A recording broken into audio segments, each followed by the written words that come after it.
क्या आप फिर से सिगरेट पी रहे हैं? आइए देखें कि ऐसा करने के बाद आपके शरीर में क्या बदलाव आते हैं। सबसे पहले जब आप धुएं का वह कश अंदर लेते हैं तो वह तेजी से आपके शरीर में जाता है। सबसे पहले फेफड़े प्रभावित होते हैं। अंदर जाते ही धुआं तुरंत फेफड़ों के टिश्यू में जमा होने लगता है, जिससे फेफड़े धीरे धीरे काले पड़ने लगते हैं। यह सिर्फ रंग में बदलाव नहीं है, यह ऑक्सीजन एक्सचेंज में रुकावट डालता है, जिससे सांस लेने की क्रिया पर असर पड़ता है। इसके बाद धुआं पेट में स्ट्रेस रिस्पॉन्स शुरू कर देता है।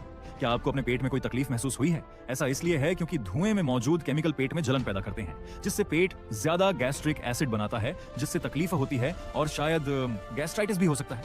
लेकिन धुएं का नुकसान इससे कहीं ज्यादा है। यह खून में फैलता रहता है, सबसे पहले दिल पर असर डालता है। वे जहरीले कण कोरोनरी आर्टरीज को बंद कर देते हैं, जिससे खून का बहाव रुक जाता है, जिससे दिल में खून की सप्लाई कम हो जाती है और दिल की बीमारी का खतरा बढ़ जाता है। इससे भी ज्यादा गंभीर बात यह है कि धुआं फेफड़ों में एयरवेज पर भी असर डालता है, जिससे सूजन होती है और ऑक्सीजन का बहाव कम हो जाता है। क्या आपको अक्सर सांस लेने में तकलीफ होती है या आसानी से सांस फूल जाती है? ऐसा इसलिए है क्योंकि धुआं धीरे धीरे आपके फेफड़ों को खराब कर रहा है। इसके अलावा स्मोकिंग से किडनी में ब्लड फ्लो कम हो जाता है और उन्हें नुकसान होता है, जिससे उनके डिटॉक्सिफिकेशन और वाटर फिल्ट्रेशन फंक्शन पर असर पड़ता है। यह आंतों में न्यूट्रिएंट्स के एब्जॉर्प्शन में भी रुकावट डालता है, जिससे शरीर को न्यूट्रिएंट्स मिलना मुश्किल हो जाता है। इससे भी ज्यादा चिंता की बात यह है कि स्मोक इम्यून सेल्स की एक्टिविटी को कमजोर करता है, जिससे शरीर की खुद को ठीक करने की क्षमता कम हो जाती है और आप बीमार पड़ने के लिए ज्यादा सेंसिटिव हो जाते हैं। आखिर में ये सभी प्रॉब्लम्स फेफड़ों पर फोकस करती हैं। धुएं से होने वाली लगातार सूजन फेफड़ों की हेल्थ को और खराब कर देती है।